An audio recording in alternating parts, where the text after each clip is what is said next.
ইয়া আইয়ুহাল্লাযীনা আমানু সাল্লু আলাইহি ওয়া সাল্লিমু তাসলিমা আল্লাহুম্মা সাল্লি আলা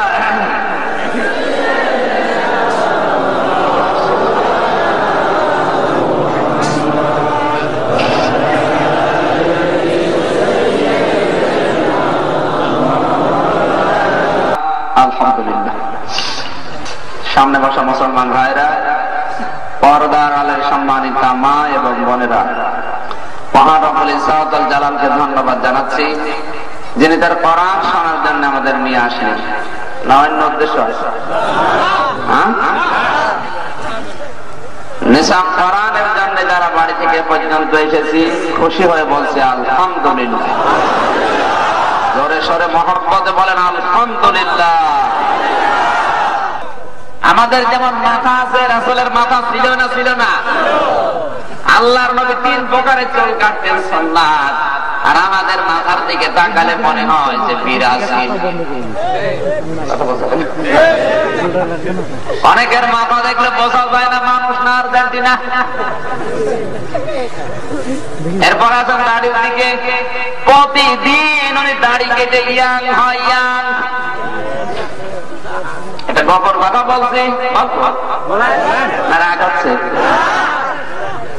ডাক্তার জাকির নায়েক 12 খন্ড যে লেকচার দিয়েছে, এবার 7 নাম্বার খন্ডের 13 নাম্বার পৃষ্ঠার 16 নাম্বার লাইনে আছে। উনি লিখেছেন সুন্নাত এবং বিজ্ঞান দিয়ে পুরুষদেরকে আল্লাহ দাড়ি দেননি, দাড়ি দিয়েছে। মহিলাদেরকে আল্লাহ দাড়ি দেননি, তার কারণ কি? অনেকগুলি পয়েন্ট ওখানে দেওয়া আছে, আমি 2টা বলছি, বেশি বললে আবার আমাদের রাগ হবে। 1 নম্বরে তিনি দিয়েছেন পুরুষদের আল্লাহ দাড়ি দিয়েছেন সৌন্দর্য বৃদ্ধি করার জন্য, আর মহিলাদেরকে আল্লাহ দাড়ি দেননি এই জন্য মেয়েদের যদি দাড়ি থাকতো তাহলে আপনি আদর করতেন কোথায়? কথা বলছেন সব বাবা, অসুবিধা নেই। আদর করতেন কোন জায়গায়? এই জন্য দাড়ি ওরা চেষ্টা করে দাড়ি করতে পারে না, আর পুরুষ মানুষ দাড়ি কে কোল পায় না। 2 নম্বরে মেয়েদের দাড়ি চাইনি, এই জন্য উনি লিখেছে প্রত্যেক মাসে মাসে মহিলাদের শরীর থেকে আর 2.5 থেকে 3 পাউন্ড রক্ত ঝরিয়ে নেয়, পুরুষদের ঝরে। মহিলাদের দাড়ি থাকতো আর রক্ত ছাড়া যদি বন্ধ হয়ে যেত, পুরুষ মানুষ টাইট করার জন্য এর ডান হাত লাগতো না, বাম হাতে 1 চড় দিয়ে বসে রাখি। এই জন্য দাড়ি যারা কাটে ওদের যৌন শক্তি লোপ পায়। যদি বিশ্বাস না করেন কেটে দেখেন, যারা কাটে তাদের জিজ্ঞাসা করেন। বাংলাদেশের জরিপ মাঝে মাঝে আমাদের হাতে আসে, এই দেশে দাড়ি যারা কাটে অধিকাংশ পরিবারে স্ত্রীর কাছে ওদের সম্মান থাকে না। আরো নিচে নামবো, এই জন্য সাবধান, দাড়ি কাটবেন না। এখান থেকে আসেন নিচে, পায়জামা লুঙ্গি যদি গিরার নিচে কেউ পরে, টাকনুর নিচে কেউ পরে, নবীজি বলেছেন কিয়ামতের দিন আল্লাহ ওর দিকে রহমতের দৃষ্টি দেবে না। অথচ আজ আমরা এটা ফ্যাশন বানিয়ে নিয়েছি। শয়তান আমাদের বুদ্ধি দিয়েছে, দেখ তুই যদি পায়জামা লুঙ্গি প্যান্ট উপরে পরিস, টাকনুর উপরে, তাহলে তোর ঠ্যাং ঠেঙে লাগে। সৌন্দর্যতার জ্ঞান আমার আল্লাহর চাইতে তোমার বেশি। সব নবীকে সৌন্দর্য লেগেছে, দুনিয়া আলেমদেরকে সৌন্দর্য লাগে, আর তোমার ঠ্যাং ঠেঙে লাগে। তুমি কম রাসূলুল্লাহ খান। আমাদের ইত্তেবা হচ্ছে না, শরীরের ভেতরে তাকান, ইত্তেবা নেই। এবার আরেকটু উপরে যান, তিরমিজি হাদিস, বিশ্ব নবী নিজের স্ত্রীকে নিয়ে বের হলেন বেড়াতে হযরত সাফিয়াকে নিয়ে। হঠাৎ করে তাকিয়ে দেখলেন কয়েকজন সাহাবী রাস্তার পাশে বসে বসে গল্প করছে। নবীজি বললেন, সাফিয়া তুমি এখানে দাঁড়াও। স্ত্রীকে রাস্তার পাশে দাঁড় করিয়ে বিশ্ব নবী গেলেন সাহাবীদের কাছে, ডাক দিয়ে বললেন, সাহাবীরা তোমরা কে কি মনে করো আমি জানি না, আমার সাথে যে মেয়ে লোকটা ওটা কিন্তু আমার স্ত্রী। সাহাবীরা বলে, হুজুর আমরা তো কিছু মনে করিনি। নবীজি বললেন, তোমরা মনে করতে না পারো শয়তান তো আর বসে নেই। শয়তান তোমাদের মনের ভেতরে ওয়াসওয়াসা সৃষ্টি করে দেবে। দেখ তোর নবীকার মেয়ে লোক নিয়ে যায়, দেখ তোর নবীকার বউ নিয়ে যায়।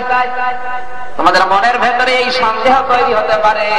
এই জন্য আমার স্ত্রীকে দাঁড় করিয়ে তোমাদের কাছে এসে তোমাদের মনের অবস্থা আমি পরিবর্তন করে দিলাম।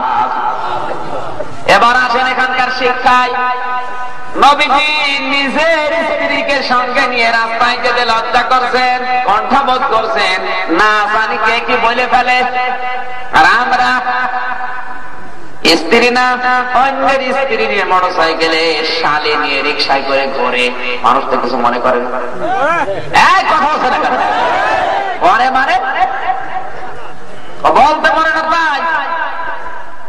অনেকে আবার দেখায় এলাকার মানুষকে, দেখো সেদিন কুষ্টিয়াতে একজন সালাম দিলাম, পেছনে দেখি ওনার স্ত্রী। বললাম কে?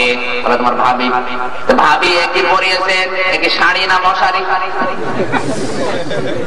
আমার কানের কাছে মুখ নিয়ে বসে, আমের হামজা কর্ম কি? সারা জীবন তো আমি দেখলাম এলাকার মানুষের হক নেই, হক আদায় করে বেড়াচ্ছে। হক আদায় করেন কারা কারা? দেখে হাত করেন। কেউ নেই, রাস্তাঘাটে হাঁটা যায় না, হক আদায় করে বেড়াচ্ছে এলাকার মানুষকে দেখিয়ে। আমার ভাইটা হাসির খোরাকের এখানে শিক্ষা আছে। নবীজি নিজের স্ত্রী নিয়ে যেতে যদি কণ্ঠাবোধ করে, তুমি শালি নিয়ে মোটরসাইকেলে ঘর চাই। ইত্তেবা হচ্ছে আমাদের। আল্লাহ বলেন ইত্তেবা করে রাসূলকে, ভালোবাসার কথাই কথাই। আজ ভালোবাসার কথা বোঝানো হয়, এই জন্যই তো সব জায়গায় ইয়া নবী কে সালাম আলাইক, এরপরে গরম গরম ছিলাম। ভালোবাসা আছে, এই জন্য বাংলাদেশে ইসলাম হচ্ছে না।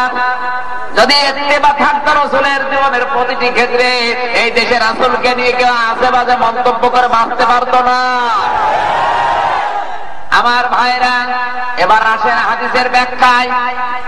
আয়াতটা পড়ার পরে চিন্তা করলাম, আল্লাহ কেন তা বরং দিলেন, হাফন কেন দিলেন না?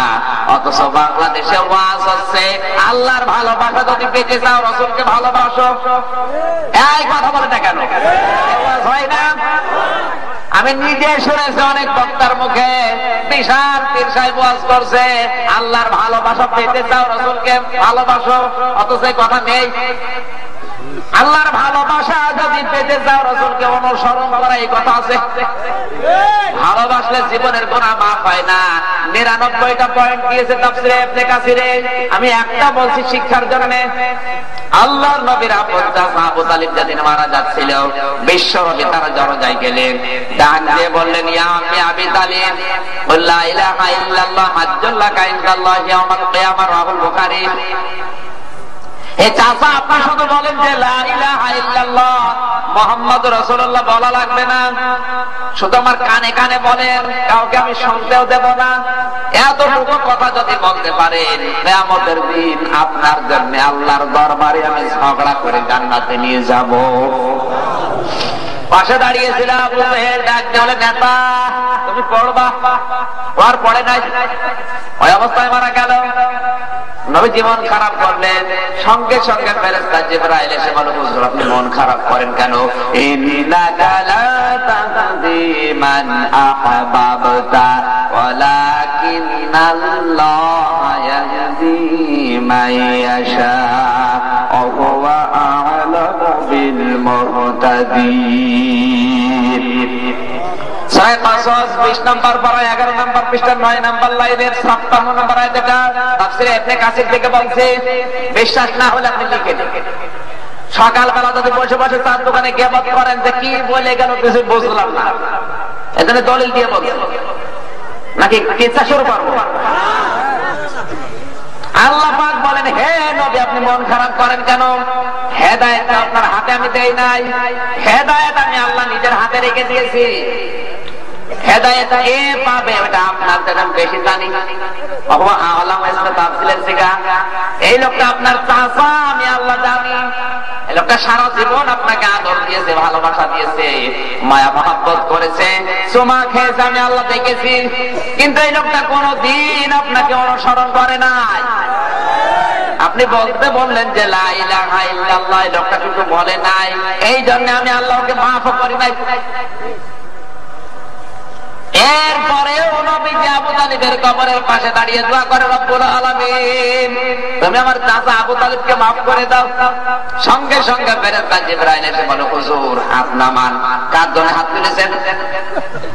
মা কানা লিন-নাবিয়্যি ওয়াল্লাযীনা আমানু আইয়াস্তাগফিরু লিল-মুশরিকিন ওয়ালাউ কানু উলি কুরবা মিন বা'দি মা তাবায়্যানা লাহুম আন্নাহুম আসহাবুল জাহিম। চিৎকার করে বলেন আল্লাহু আকবার। তাওবা 11 নম্বর পারা 4 নম্বর পৃষ্ঠা 4 নম্বর লাইনের 113 নম্বর আয়াত, এটা তাফসীরে ইবনে কাসির থেকে বলছে। আল্লাহ পাক বলেন, হে নবী আপনি কার জন্য হাত তুলেছেন? কোন নবীর জন্য, কোন ইমানদারের জন্য এটা জায়েজ না, শোভনীয় না, উচিত না যে কোন মুশরিকের জন্য আমি আল্লাহর কাছে ক্ষমা চাবে, যদিও সেটা নিজের নিকট আত্মীয় হয়, যার উপরে প্রমাণ হয়ে গেছে যে লোকটা জাহান্নামে যাবে। এই ধরনের মুশরিকের জন্য নবীর দোয়া কবুল করেন না কেন?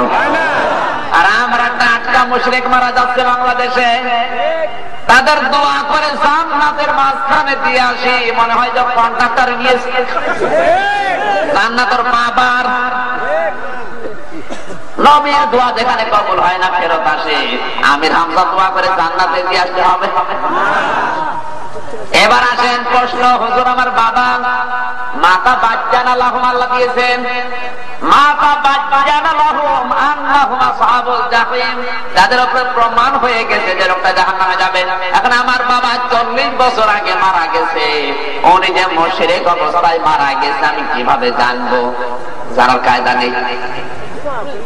কথা বলতে হচ্ছে না? আরে আপনার বাবা তো মারা গেছে 40 বছর আগে, আর কোরআনে আল্লাহ আয়াত নাযিল করেছে 1500 বছর আগে। আপনার বাবা যাবে কোথায় ওটা আল্লাহ জানিয়েছে কত বছর আগে? 1500 বছর আগে।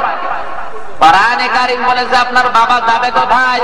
ওয়া মিনান নাসি মান ইয়াত্তাখিযু মিন দুনিল্লাহি আনদাদা ইউহিব্বুনাহুম কাহুব্বিল্লাহ ওয়াল্লাযীনা আমানু আশাদ্দু হুব্বান লিল্লাহ।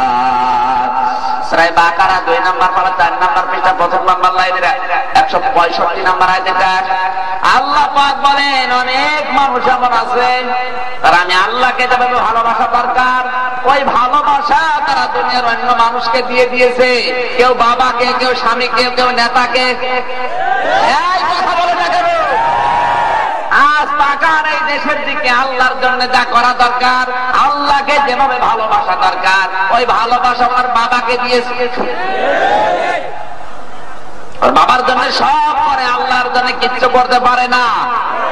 সুতরাং এটা টাটকা মুশরিক। আল্লাযীনা আমানু আশাদ্দু হুব্বান লিল্লাহ, যাদের ভেতরে ঈমান আছে ওরা সবচাইতে বেশি ভালোবাসবে আমি আল্লাহকে। কথা বললেন না কেন? আল্লাহর স্বপ্ন যেটা ওটা পূরণ করবে তারা। আল্লাহর স্বপ্ন কি?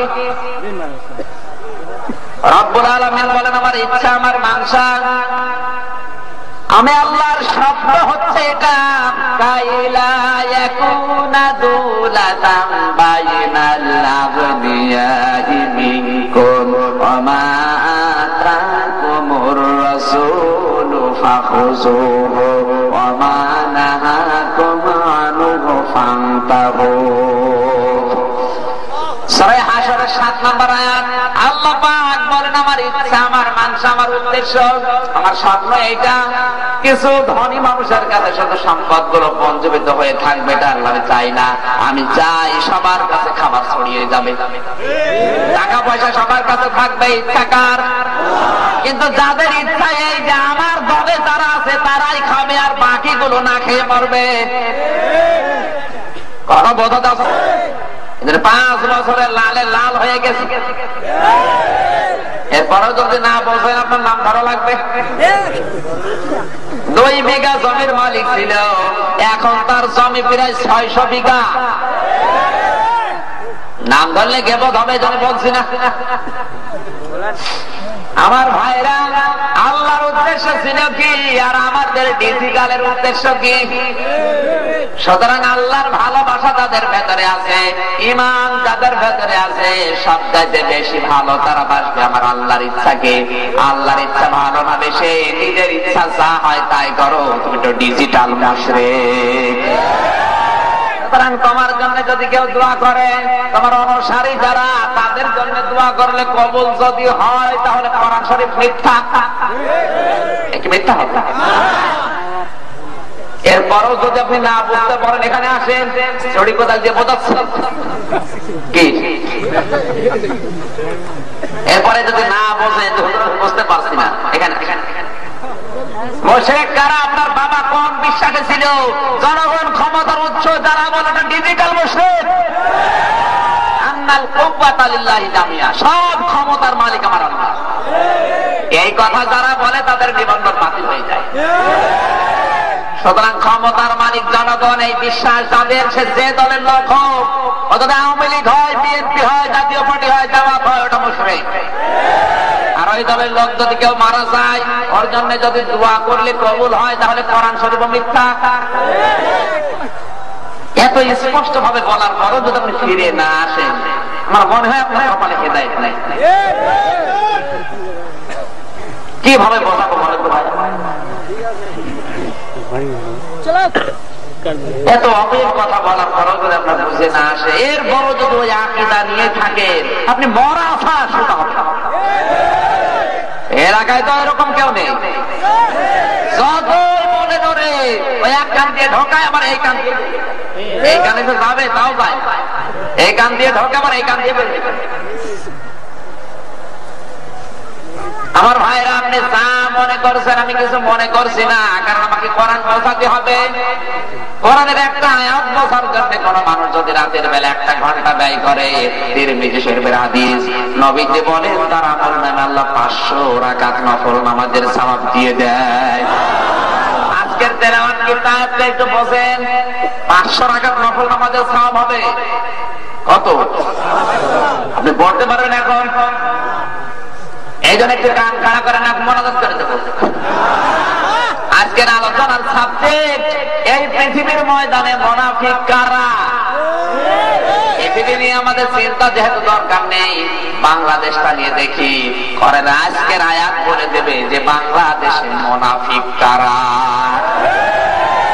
মুনাফিক যারা, ওদের কিন্তু সব আছে, নামাজ আছে, রোজা আছে, পাগড়ি আছে, জুব্বা আছে, পট্টি আছে, জিকির আছে। আল্লাহ বলেন ওমা হুম বিমুমিনিন, মুনাফিকের শুধু ঈমান নেই। রাগ হয়ে যাচ্ছে। এবার আসেন তো দেখি, বিশ্ব নবীকে অনুসরণ না করে শুধু ভালোবাসলে জীবনের কোন মাফ হবে?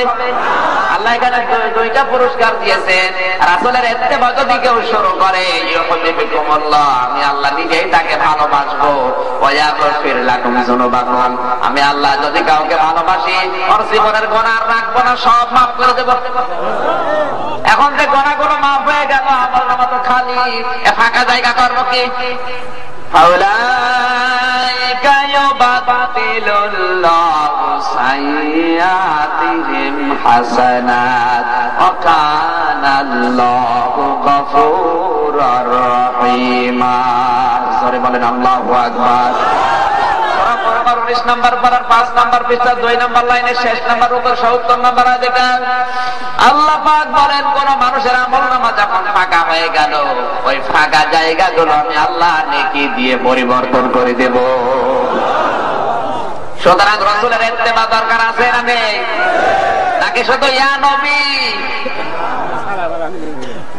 এবার আসেন তেলাওয়াত কি আয়াত সূরা বাকারা 1 নম্বর পারা 2 নম্বর পৃষ্ঠা 4 নম্বর লাইনে 2 নম্বর উপর 8 এবং 9 নম্বর আয়াত। আজকের আলোচনার সাবজেক্ট, এই বাংলাদেশে মুনাফিক কারা। প্রমাণ করে তারপরে যাব, হাতে কলমে দেখিয়ে দিচ্ছি নাকি আয়াত বাদ দিয়ে দেব? জবান ছেড়ে তেলাওয়াত করেন আউযু বিল্লাহি মিনাশ শাইতানির রাজীম বিসমিল্লাহির রাহমানির রাহিম ওয়া মিনান নাসি মান ইয়াকুলু আমান্না বিল্লাহি ওয়া বিল ইয়াউমিল আখির ওয়া মা হুম বিমুমিনিন। আল্লাহ পাক বলেন মানুষের ভেতরে অনেক মানুষ এমন আছে ও মানুষগুলো বলে আল্লাহ তোমাকে বিশ্বাস করি, কিয়ামতেও বিশ্বাস আছে। আল্লাহ বলেন ওয়া মা হুম বিমুমিনিন, ওদের কিন্তু ঈমান নেই। আমি বানিয়ে বানিয়ে বলছি, কিন্তু তারা এই কথাগুলো বলে কেন? তাদের এই সরাত সিরাত টুপি দাড়ি পাগড়ি জীবন চিল্লায় চলে যাচ্ছে, মাথায় পাগড়ি দিয়ে তসবিহ হাতে নিয়ে পট্টি হাতে নিয়ে, এতে সব যে মুসলমানের সরাত সিরাত কেন এগুলো? কেন কেন কেন আল্লাহ কেন জবাব দিচ্ছেন? এবার কারো গায়ে লাগলে আমার কিছু করার আছে? জবাব দিতে আমার আল্লাহ। আমরা যদি প্রশ্ন করে আল্লাহ কেন ওদের তো তসবিহ আছে পট্টি আছে বরাবর ইমানদার না মানে, আল্লাহ বলেন কেন ওরা পট্টি মাথায় দেয়? শোনো, ইউখাদিউনাল্লাহা ওয়াল্লাযীনা আমানু, মরদ তারা এই নাম নিয়ে মুসলমানের নাম নিয়ে মুসলমানের বেটার বউ হয়ে মুসলমানের মেয়ে হয়ে মুসলমানের সূরত সিরাত ধরে হজ করে টুপি মাথায় দিয়ে জুব্বা গায়ে দিয়ে পাগড়ি মাথায় দিয়ে দাড়ি মুখে রেখে এই মানুষগুলো আমি আল্লাহকে ধোঁকা দিয়ে বোকা বানাতে চাই। আল্লাযীনা আমানু, আমার ইমানদার বান্দাদেরকে ধোঁকা দিয়ে বোকা বানাতে চাই। ইমানদারদেরকে ধোঁকা দিয়ে বোকা বানিয়ে নিজেদের স্বার্থ সিদ্ধি করে নেয়। বাংলাদেশের সাথে একটা মিলান 100 ভাগ মিলে যাবে। আল্লাহ পাক বলেন না, ওরা আমি আল্লাহকে ধোঁকা দিতে পারে না, এমনকি আমার ইমানদার বান্দাদেরও ধোঁকা দিতে পারে না। আজ বাংলাদেশের দিকে তাকালে আমরা দেখি আল্লাহকে যেমন ধোঁকা দিতে মুনাফিকরা পারে না, এই দেশের সাচ্চা ইমানদার যারা তাদেরকে অত্যাচার করে ধোঁকায় বোকা বানাতে পারে না। অনেক দরবার ইমানদার শুধু হাওয়া পরিবর্তন হয়েছে, টুপি খুলে পকেটে নিয়েছে। সঠিক ইমানদার যারা তারা কি আজও টইলেছে? 5 বছর ঘরে থাকতে পারে না, 24 ঘন্টা আতঙ্কে থাকে, মামলা হামলা দিয়ে জর্জরিত, এরপরও তারা টলে না। এরপরও যদি না বলতেন তাহলে নাম ধরা লাগবে। আল্লাহ বলেন অমায়া শরণ, কিন্তু ওরা নিজেরাই নিজেদেরকে ধোঁকা দেয়, ওরা বুঝতে পারে না। এবার আসেন আয়াতের ব্যাখ্যা করি। আপনাদের কষ্ট হচ্ছে ভাই? বর্তমান পৃথিবীতে এখন মানুষের সংখ্যা প্রায় 700 কোটি, এর ভেতরে 550 কোটি কাফের, 150 কোটি মুসলমান। 550 কোটি কাফের, একটাও জান্নাতে যাবে না, ওদের জন্য জান্নাত হারাম। এর ভেতরে 250 কোটি খ্রিস্টান, খ্রিস্টানদেরকে আল্লাহ জান্নাত দেবে না। তার কারণ কি? ওদের নবীর নাম হযরত ঈসা আলাইহিস সালাম, কিতাবের নাম ইনজিল। খ্রিস্টানরা জান্নাত পাবে না, কারণ শুধু একটা, কারণ তারা নিজেরাই নিজেদের কিতাব আর নবীকে মানে না। 50 লাখের মতো আছে ইহুদি, এদের কিতাবের নাম তাওরাত, নবীর নাম হযরত মুসা আলাইহিস সালাম। ঠিক তৈরি হচ্ছে, কারণ কি? আমাদের মুসলমানদের ঘরে আজ নাস্তিক তৈরি হচ্ছে, মুনাফিক তৈরি হচ্ছে। মুসলমানদের নাম নিয়ে সন্তান হওয়ার পরেও বড় হয়ে যাচ্ছে মুনাফিক। এর কারণটা কি? মুরগির নিচ থেকে হাঁসের বাচ্চা বের হচ্ছে। তাফসীরে ইবনে কাসির মুফাসসির দিয়েছেন কারণ, এইটা কারণ যে দেশের শিক্ষা ব্যবস্থায় আল্লাহর পাঠানো এই ঐশিক গ্রন্থ পড়ার থাকে না, ওই দেশের শিক্ষিত মানুষগুলো হয় নাস্তিক অথবা মুনাফিক। এখন বাংলাদেশে হচ্ছে না। আমার ভাইরা, আমার শিক্ষা দেওয়ার বিষয় যে যা হচ্ছে হোক, আমরা মুসলমান দাবি করছি। আমরা যদি মুনাফিক হয়ে মারা যাই আল্লাহর কাছে কিন্তু ঘৃণিত, কারণ ইন্নাল মুনাফিকিনা ফি দারকিল আসফালি মিনান নার, আল্লাহ দিয়েছেন মুনাফিকরা যাবে জাহান্নামের একেবারে নিচে। কোথায়?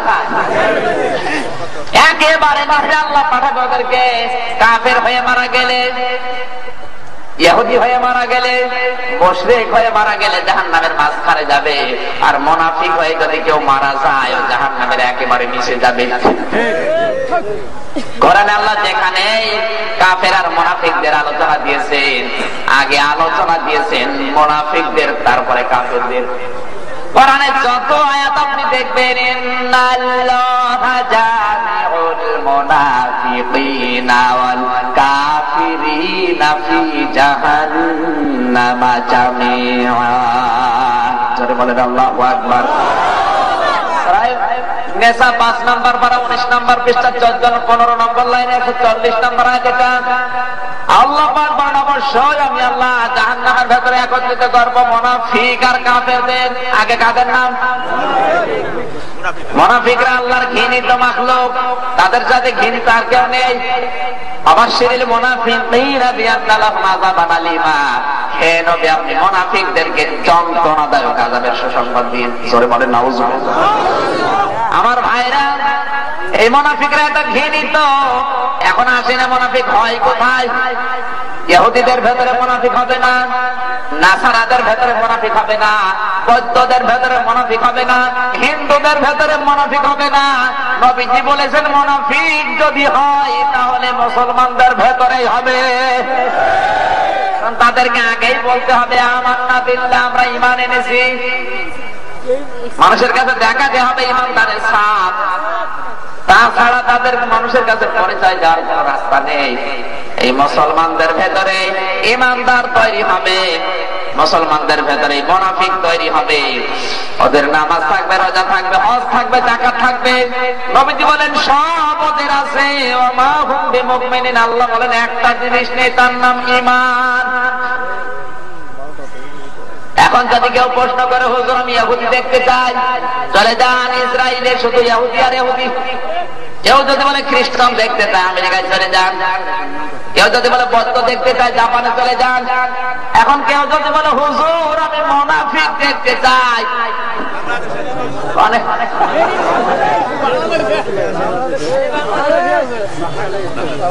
এইবার আসেন মুনাফিক বাংলাদেশে আছে কিনা দেখি। আমি এতক্ষণ পর্যন্ত এটা এই জন্য বোঝাচ্ছি, এত মারাত্মক এই মুনাফিকের নেফাকের এই রোগটা, এটা ক্যান্সার এবং এইডস এর চাইতে ঘৃণিত। কারণ ক্যান্সার হয়ে যদি কেউ মারা যায় ও জাহান্নামে যাবে, কথা কোরআন হাদিসে নেই। কিন্তু কেউ যদি মুনাফিক হয়ে মারা যায় ও যে জাহান্নামে যাবে, কোরআনে আছে না নেই? মুনাফিক হয়ে মরবেন না। বড় বড় সাহাবী যারা ছিল, দুনিয়াতে জান্নাতের গ্যারান্টি তারা পেয়েছে, এরপরও 24 ঘন্টা, যেহেতু নবীজি বলেছেন মুসলমানদের ভেতরে মুনাফিক তৈরি হয়, এজন্য 24 ঘন্টা টেনশনে থাকতো, আল্লাহ মুনাফিকের কোন রোগ আমার ভেতরে এসে গেল কিনা। খলিফাতুল মুসলিমিন হযরত ওমর, যে মানুষের চেহারা দেখলেই বলে ফেলতো যে এই লোকটা 2 নম্বর না 1 নম্বর, এই লোকটা ভালো না খারাপ, চেহারা দেখলেই বলে ফেলতো। আকাশের তারকার চাইতে তার নেকির কাজ বেশি। নবীজি বলেছেন আমার পরে যদি কেউ নবী হয়, ওমর আল্লাহর নবী হয়ে যাবে। যে রাস্তা দিয়ে যেত শয়তানের রাস্তা 40 দিন যেত না, কয় দিন? এই লোকটা মাসে মাসে হযরত হুযায়ফা ইবনে আমিনকে হাত ধরে বলতেন, ভাই তোমাকে তো সাহিবুস সিররুন নবী বলা হয়, নবীর গোপন কথার ভান্ডার। বিশ্ব নবী ইন্তেকালের আগে মদিনা থেকে কে মুনাফিক আছে তোমার কাছে একটা লিস্ট দিয়েছে, সত্যি করে বলো তো ওই লিস্টের ভেতরে আমার ওমরের নামটা আছে নাকি? অথচ তাদের ইবাদতের গ্যারান্টি নবী নিজে নিয়েছেন, তারা পাঠও করেছেন। মুসলিম শরীফের হাদিস, গভীর রজনীতে বিশ্ব নবী হযরত আবু বকরের বাড়িতে গেলেন, চিন্তা করলেন দেখি আবু বকর ঘুমিয়ে আছে না জেগে আছে। নবীজি আবু বকরের বাড়ির সামনে গিয়ে দেখলেন আবু বকর ঘুমিয়ে নেই, যায় নামাজে দাঁড়িয়ে তাহাজ্জুদে আমার আল্লাহর সাথে কথা বলতেছে। অনেকক্ষণ পর্যন্ত তার তেলাওয়াত দাঁড়িয়ে দাঁড়িয়ে শুনলেন, মনটা ভরে গেল। ডাক দিয়ে বলে রব্বুল আলামিন, কলিজা আমার ঠান্ডা হয়ে গেছে, আমি যদি ইন্তেকালে করি অসুবিধা নেই, আবু বকরের মতো মানুষ তোমার সাথে রাত জেগে কথা বলতে তৈরি হয়ে গেছে। আল্লাহ যত ভালাই আছে দুনিয়া আখিরাতে সব তুমি আবু বকরকে দিয়ে দাও। দোয়া করে নবীজি গেলেন হযরত ওমরের বাড়িতে, যে দেখলেন হযরত ওমর জোরে জোরে কোরআন তেলাওয়াত করছে। অনেকক্ষণ পর্যন্ত তেলাওয়াত শুনলেন, মনের ভেতরে যা আসে সব দোয়া করলেন, রব্বুল আলামিন তুমি ওমরের প্রতি তোমার রহমত নাযিল করো। দোয়া করে বাড়িতে গেলেন, ঘুম থেকে উঠে ফজরের নামাজ পড়তে গেলেন মসজিদের নববীতে। ডাক দিয়ে বললেন, আবু বকর, ওমর, তোমরা একটু বসো, কথা আছে তোমাদের সাথে। আমি কিন্তু রাতের বেলা তোমাদের বাড়িতে মেহমান হিসাবে গিয়েছিলাম বেড়াতে। হযরত আবু বকর বলে, কোন সময় গেলেন হে রাসূলুল্লাহ, টের পেলাম না, বিয়াদবি হয়ে গেছে। নবীজি বলেন, না বিয়াদবি না, আমি রাতের বেলা চিন্তা করলাম, দেখি তোমরা আমার আল্লাহর সাথে কথা বলো না, গভীর ঘুমে ঘুমিয়ে থাকো। আবু বকর, তোমার বাড়িতে গিয়ে দেখলাম তুমি ঘুমিয়ে নেই, মামুদের সাথে যায় নামাজে দাঁড়িয়ে কথা বলছো। কিন্তু একটা প্রশ্ন তোমাকে করি, তাহাজ্জুদের নামাজে তেলাওয়াত করছিলে খুব আস্তে আস্তে, এত ক্ষীণ স্বরে কেন পড়লে, জোরে কেন পড়লে না? হযরত আবু বকর বলে, ইয়া রাসূলুল্লাহ, আসমাইতু ওয়া নাজাইতু, আমি যাকে শোনানোর ইচ্ছা করেছিলাম ওই আল্লাহ শুনে ফেলেছে। আমি দুনিয়ার কোন মানুষের জন্য তাহাজ্জুদ পড়ি না, যার জন্য পড়েছি আল্লাহ শুনলেই হবে। তিনি আস্তে বললেও শোনে, জোরে বললেও শোনে। রাসূল দুনিয়ার মানুষকে শোনানো আমার উদ্দেশ্য না। নবীজি বললেন, ওমর, তোমার বাড়িতে যে দেখলাম তুমি জোরে জোরে গলা ফাটিয়ে তেলাওয়াত করো, তুমি কেন আস্তে আস্তে না পড়ে জোরে পড়লে? হযরত ওমর চিন্তা করেন, আবু বকর ফায়দার কথা বলবে একটা, আমি বলবো দুইটা। তিনি বললেন, হে রাসূল, আমি জোরে পড়েছি এই জন্য আপনার মুখ থেকে আমি শুনেছি কোরআন তেলাওয়াতের আওয়াজ যত দূর পর্যন্ত যায় শয়তান অত দূর থাকে না। আমি তেলাওয়াত জোরে করে শয়তানকে তাড়িয়ে দিয়েছি। দুই নাম্বার মৌকার, আমি তেলাওয়াত করলাম জোরে, শুধু নিজেই সওয়াব পাবো তা না, আমার তেলাওয়াত শুনে আমার স্ত্রী, আমার মেয়ে, আমার ছেলে, আমার আশপাশের লোকগুলো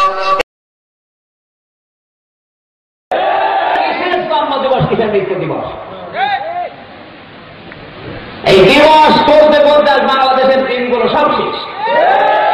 বর্তমান দিবস নিয়ে, ভালোবাসা দিবস নিয়ে, অনেকে করেন পয়লা বৈশাখ নিয়ে। কোথায় পেয়েছেন দিবস? কোরআনের সাথে যে দিবসের সম্পর্ক নেই, কোন মুসলমানও দিবস নিয়ে আনন্দ করতে পারে না। এদের কোরআনের সাথে যে দিবসের সম্পর্ক, শুধু ঈদুল আজহা, ঈদুল ফিতর, এই দুটি দিবস না মুসলমান কোন আনন্দ করতে পারে না। দেশে আনন্দের বন্যা বয়ে যাচ্ছে এই জন্য, কারণ কোরআনের সাথে সম্পর্ক নেই। আল্লাহ বলেন, ফাবি যালিকা ফালিয়াফরাহু, যারা আমার কথা জিজ্ঞাসা করার কত ভয়ঙ্কর শব্দ এটা। আল্লাহ আদেশ দিলেন যে আনন্দ করবে কোরআন নিয়ে। আজ কোরআনের মাহফিলগুলিতে ৪৪ ধারা জারি করা হচ্ছে। কয়েকদিন আগে গাইবান্ধা একটা মাহফিলের স্টেজে আগুন ধরিয়েছে, যশোরে একটা মাহফিলের স্টেজে ওরা ভেঙে আগুন ধরিয়েছে। এই যশোর গাইবান্ধা জেলার এই দৃশ্য দেখে এখন আমার মনে হচ্ছে বাংলাদেশে আবু জেহেলের নাতিরা আছে। কথা বলেন, আছে না? আবু জেহেলের নাতিরা টাটকা এখনো আছে। এরপরও যদি আপনি চিনতে না পারেন, কবে আবার চিনতেন? আল্লাহ তুমি আমাদেরকে কোরআন নিয়ে আনন্দ করা তৌফিক দাও। দুই নাম্বার রহমত আমাদের নবী। নবী কাদের? সবাই কিন্তু বলেন নাই, যারা বলেন তো নবী কাদের? কোরআন নাযিল হওয়ার আগে বিশ্ব নবীকে মানুষ বলতো আল আমিন, আর কোরআন নাযিল হওয়ার পরে আল্লাহ বলেছেন, ওয়া মা আরসালনাকা ইল্লা রাহমাতাল লিল আলামিন। সূরা আম্বিয়া 107 নম্বর আয়াত। আল্লাহ পাক বলেন, গোটা বিশ্ব জগতের জন্য আমি আল্লাহ আপনাকে রহমত করে পাঠিয়েছি। যে নবী রহমত হয়ে আসলেন, আমাদের নবী হয়ে যিনি আসলেন এই পৃথিবীতে, তাকে নিয়ে ষড়যন্ত্র চলছে ডিজিটাল কায়দায়। ধরিয়ে দেব করবেন। আচ্ছা, আবু সিয়াম, মিরানে কায়নাত, নবী রহমত, মানবতার বন্ধু, আর রাহিবুল মাহতুম এরকম 13খানা গ্রন্থ আছে। আসহাবুস সিয়ার নামক গ্রন্থের 16 পৃষ্ঠা থেকে বলছে, এই পৃথিবীতে যে মানুষগুলো নবী আমাদের এই কথা বলতে গেছে, আপনি তাকান পৃথিবীর ইতিহাস, তাদের নাম পর্যন্ত মানুষ কিন্তু ওলট পালট করে দিয়েছে। রব্বুল আলামিন বলেন, দুনিয়াতে সবচাইতে বেশি জ্ঞানের উপরে, যোগ্যতার উপরে আমল করেছে আমার নবীরা, নাকি অন্য কেউ? কোরআনে কারীম বলেছে, ইয়া হাসরাতান আলাল ইবাদ মা ইয়াতিহিম মির রাসূলিন ইল্লা কানু বিহি ইস্তাহজিউন। সূরা ইয়াসিন 30 নম্বর আয়াত। আমার বান্দাদের জন্য আক্ষেপ, আফসোস, এমন কোন নবী রাসূল দুনিয়ায় পাঠালাম না যার সাথে সমসাময়িক মানুষেরা ঠাট্টা বিদ্রুপ করে নাই। এ কথা কার? নবীদের সাথে ঠাট্টা বিদ্রুপ করেছে, মানুষ উপহাস করেছে, দেশ থেকে তাড়িয়ে দিয়েছে এই জন্যে, কারণ তারা জ্ঞানের উপরে আমল করেছে। কথা বলতে হবে এবার। জ্ঞানের উপরে যারা আমল করবে তারা ঠাট্টা বিদ্রুপের পাত্র হবে, তাদের নিবন্ধন বাতিল হবে, নাগরিকত্ব বাতিল হবে, এমনকি দেশ থেকে তাদেরকে তাড়িয়ে দেওয়ার ব্যবস্থা হতে পারে। আমরা কিন্তু উল্টা পাল্টা বুঝি। নবীরা জ্ঞানের উপরে যখন আমল শুরু করেছে, হযরত মুসা আলাইহিস সালামের জিন্দেগি দেখুন, তার উম্মতের ভেতরে ইহুদিরা তার নাম পরিবর্তন করে দিয়েছে যোসেফ। যারা ইতিহাস পড়ে জিজ্ঞাসা করেন, হযরত ইব্রাহিম নবীর নাম তারা পাল্টিয়ে দিয়েছে আব্রাহাম, হযরত দাউদ নবীর নাম পাল্টিয়ে দিয়েছে ডেভিড, হযরত ঈসা নবীর নাম পরিবর্তন করে দিয়েছে যিশু, হযরত জাবির রাদিয়াল্লাহু তাআলা আনহু আল্লাহর নবীর বিখ্যাত সাহাবী, তার নাম পাল্টিয়ে দিয়েছে আল জাবরা। মুসলিম বিজ্ঞানী আল কামি, তার নাম পাল্টিয়ে দিয়েছে কেমিস্ট্রি। আজও বাংলাদেশে আল্লামা শফি যখন বলেছে নবী আমাদের, তার নাম পাল্টিয়ে দিয়েছে তেতুল হুজুর। মাওলানা সাইদির নাম পাল্টিয়ে দিয়েছে দেল্লু শিকদার। আব্দুল কাদের মোল্লার নাম পাল্টিয়ে দিয়েছে কসাই কাদের। আমার নামও পাল্টিয়ে দিয়েছে পিসকে হুজুর। আমাকে পিসকে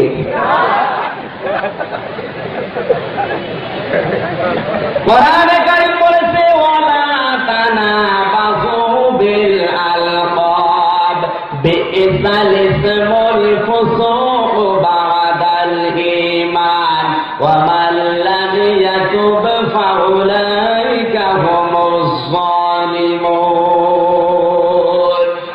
সূরা হুজুরাত 26 নম্বর পারা 15 নম্বর পৃষ্ঠা 14 নম্বর লাইনে আছে, আল্লাহ পাক বলেন, মানুষের নাম পরিবর্তন করো না, উল্টা নামে দেখো না। এটা যদি কেউ ডাকে এটা ফসকি কাজ কারবার। এবার আনার পরে কোন মানুষ যদি তাওবা না করে, এই উল্টা পাল্টা নামে মানুষকে ডেকে, ওই লোকটা কিন্তু জালিম হয়ে মারা যাবে। বলেন এরপরে যদি কেউ তাওবা না করে, ফাউলাইকা হুমুজ যালিমুন, জালিম হয়ে মারা যাবে।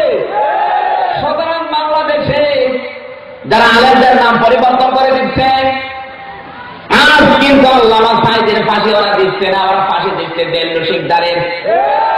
কথা বলতে দেখেন, নাম পরিবর্তন করে ফাঁসি দিচ্ছে। হযরত ইব্রাহিম আলাইহিস সালামকেও কিন্তু নাম পরিবর্তন করে আব্রাহাম বলে ফাঁসি দিয়েছিল, আগুনে ফেলেছিল আব্রাহাম বলে। আপনি তার জীবনটা পড়ুন, তাফসিরে তাবারির ভেতরে আছে, তাফসিরে মাসারিতে আছে, সূরা আম্বিয়ার তাফসিরে। হযরত ইব্রাহিমের প্রতি যে আচরণ করেছিল নমরুদ, ডিজিটাল নব্য নমরুদ কিন্তু সাইদের উপরে সেইটাই করছে, কোন পার্থক্য নেই। একসাথে বলছে আমরা আল্লামা সাইদের ফাঁসি দিচ্ছি না দিচ্ছি দেল্লু শিকদারের। কথা বলে দেখেন, আপনি দেখেন নাম পরিবর্তনের হিড়িক তৈরি করেছিল ইহুদি খ্রিস্টান আর মুশরিকরা। বর্তমানে যারা নাম পরিবর্তন করে ফাঁসি দিচ্ছে এরা কারা? আমরা মনে করছি মুসলমান, এগুলো টাটকা ইহুদি। এজন্য নবী কাদের, নবী কাদের, আমাদের এই কথাটুকু যদি বাস্তব জীবনে কেউ সেট করতে পারে, কিয়ামতে নবী তার জন্য সুপারিশ করে জান্নাতে নিয়ে যাবে। আল্লাহ জানে এই শ্রেষ্ঠ রহমতকে আমাদের কাছে রাখার তৌফিক দান করে, বলেন আমিন। 3 নাম্বার শ্রেষ্ঠ রহমত দুইজন, আল্লাহ নিজে বলেছেন মা আর বাবা। নিজের ইবাদতের পরে আল্লাহ যাদের স্থান দিয়েছেন, এই পৃথিবীতে এত বেশি কথা,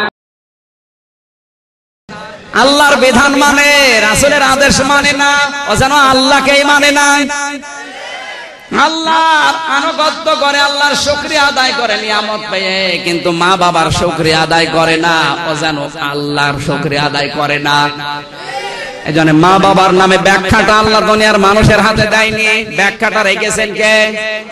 জোরে বলেন।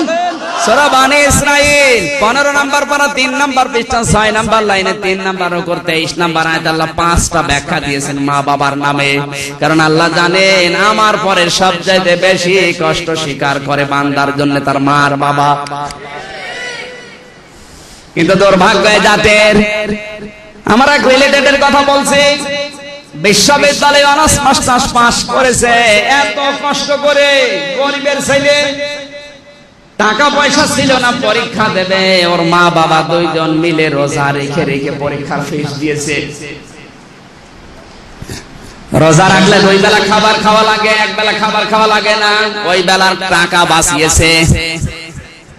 মানুষের জমিতে কামলা দিয়ে দিয়ে কিছু টাকা পেয়েছে, মানুষের দরবারে হাত পেতে পেতে কিছু টাকা নিয়েছে, 4,500 টাকা দিয়েছে ছেলেকে যা পরীক্ষার ফিস দিয়ায়। পাশও করেছে ছেলেটা, ঢাকা একটা চাকরিও পেয়েছে, পছন্দ করে বিয়েও করেছে। কিন্তু দুর্ভাগ্য, বউটা এত জল্লাদ, মা বাবার নামই শুনতে পারে না। আজ বাংলার জমিনে এমন অনেক বউ আছে, কবুল করার পরেও মনে হয় স্বামী ওর সব, আর মা বাবার ডিলেট। অনেক বউ এমন পাওয়া যায়, নিজের মা বাবার জন্য খরচ করলে স্বামীকে বলে আরো খরচ করেন, অসুবিধা নেই। কিন্তু স্বামীর মা বাবার জন্য খরচ যদি একটু বেশি করে, অনেকের মন খারাপ হয়ে যায়। আমার ভাইরা, বউটা এত জারলাদ, ছেলেটা বাড়িতে যেতে চায়, বলে না যাওয়া যাবে না, যদি যেতে চাও তোমারে বাদ দিয়ে দেব। যেহেতু ধনীর মেয়ে, বাধ্য হয়ে স্ত্রীর কথা রাখতে গিয়ে মা বাবার সাথে সম্পর্ক কাট করে দিয়েছে প্রায় 2 বছর। বাবার একটাই সন্তান, 65 বছর বয়স বাবার, মায়ের বয়স 60 বছর। বাধ্য হয়ে জীবন বাঁচানোর তাগিদে শেষ পর্যন্ত একটা ভাঙ্গা রিকশা নিয়েছে। রাতের বেলা রিকশা নিয়ে বের হয়, দিনের বেলা বের হয় না। মানুষ আমার বদনাম করবে, তোমার ছেলে এত বড় চাকরি করে আর তুমি রিকশা চালাও। এই রাতের বেলা শীতের সময় যে নাইট কোচ গুলো ঢাকা থেকে আসে, মাথার উপরে চাদর দিয়ে, মাফলার দিয়ে মুখটা পেঁচিয়ে, ছোট্ট একটা গামছার টুকরা মাথার ভেতরে মুখের ভেতরে দিয়ে তারপরে যায়। কথা বললে যেন বেঁধে বেঁধে যায়, মানুষ চিনতে না পারে। ঢাকার একজনের সাথে যেন গ্রামের লোকের দেখা।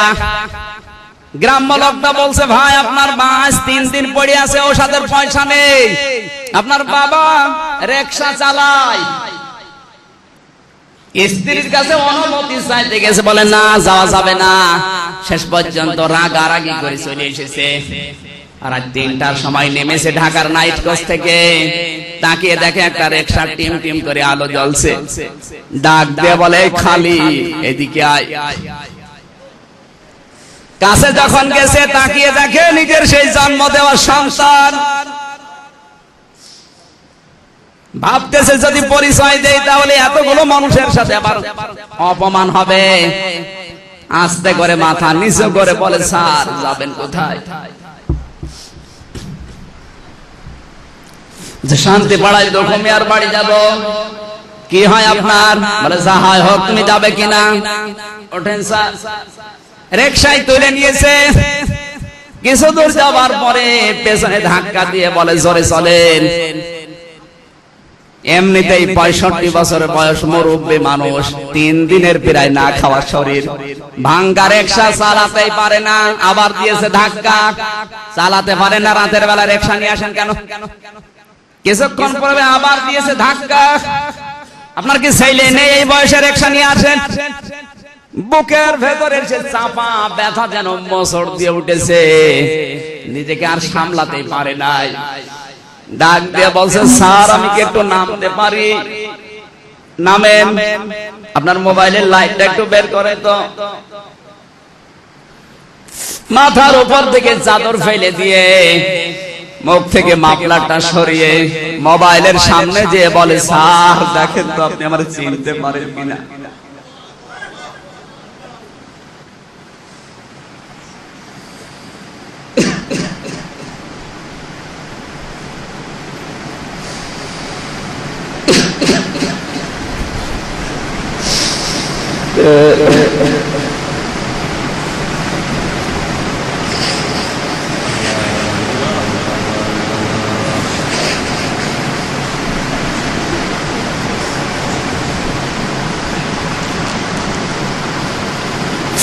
তোমাকে সার বানাতে গিয়ে আমার জীবনটা নষ্ট হয়ে গেছে।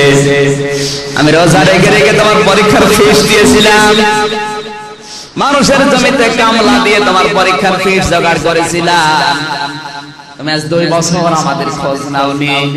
তোমার মা 3 দিন পড়ে আছে, ঔষধের পয়সা নেই। আমি দিনের বেলা বেরও হতে পারি না রিকশা নিয়ে তোমার সম্মানের ভয়ে। রাতের বেলায় নাইট বাসগুলো আসে, তখন আমি ভাড়া মারি।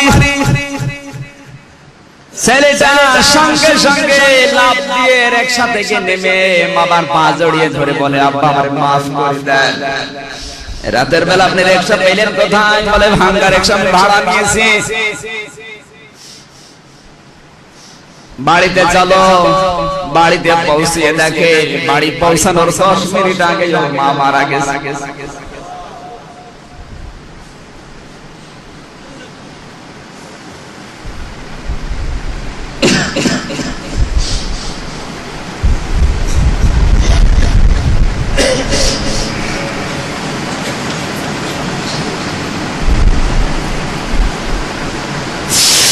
দৃশ্য দেখে বাবা 2 মিনিটের ভেতরে হার্ট অ্যাটাক করে মারা গেছে। মা বাবার লাশ জড়িয়ে হাওমাও করে কাঁদে, ডাক দিয়ে বলে, আব্বা আম্মা আমি দুনিয়াও হারালাম, আখিরাতও হারালাম, তোমরা আমাকে মাফ করে যেতে পারলে না। নবীজি এই জন্য জানিয়েছেন, হুমা জান্নাতুকা হুমা নারুকা। মা বাপ তোর জান্নাত, মা বাপ তোর জাহান্নাম। দুনিয়ায় সব হারিয়ে গেছে, একদিন আবার পাওয়া যাবে। বন্ধু হারিয়ে গেছে, আবার নতুন বন্ধু হবে। বান্ধবী হারিয়ে গেছে, আবার নতুন বান্ধবী হবে। বউ মারা গেছে, আবারও দুনিয়ায় বউ পাওয়া যাবে। কিন্তু মা বাপ যার একবার হারিয়েছে, তামাম দুনিয়া খুঁজলে ওই রকম মা বাবা পাওয়া যাবে না। কথা বলছে না কেন? মা বাবা পাওয়া যাবে, হাজারো মা বাবা হয়ে আসবে, কিন্তু নকল। কথা বলুন। পৃথিবীতে মা বাবার মতো নিঃস্বার্থ ভাবে ভালোবাসা দুনিয়ায় কেউ দিতে পারে না। যারা ভালোবাসে ওর ভেতরে স্বার্থ আছে। সকালবেলা ওর বউ ডিভোর্সনামা পাঠিয়েছে, যেহেতু রাগারাগি করে এসেছিল, ওর চাকরিটা চলে গেছে, এখনো পাগলের মতো। আমাদের কারো কপাল যেন এই বন্ধুর মতো হয়ে না যায়, তাহলে দুনিয়াও হারাবো, আখিরাতও হারাবো। কথা বলেন ঠিক কি? আল্লাহ এই জন্যই মা বাবার নামটা দিয়েছেন, ওয়াবিল ওয়ালিদাইনি ইহসানা। ইহসানের ব্যাখ্যা পড়া কোরআন শরীফ গবেষণা করে 28 জায়গায় পেয়েছে। সূরা আহকাফ 26 নম্বর পারা 2 নম্বর পৃষ্ঠা 10 নম্বর লাইনে 2 নম্বরের উপর 15 নম্বর আয়াতের প্রথম অংশে আল্লাহ দিয়েছেন, ওয়াসাইনাল ইনসানা বিওয়ালিদাইহি ইহসানা আমালাতুহু উম্মুহু কুরহা ووضعته كرها وحمله وفصاله 30 شهرا। সরে বলেন আল্লাহু আকবার। আর সময় নেই, এখন বলতে গেলে নামাজ ফৌত হয়ে যাবে, কবিরা গুনাহ হবে। নামাজটা শেষ করি, তারপরে দেখি মোনাজাত করি।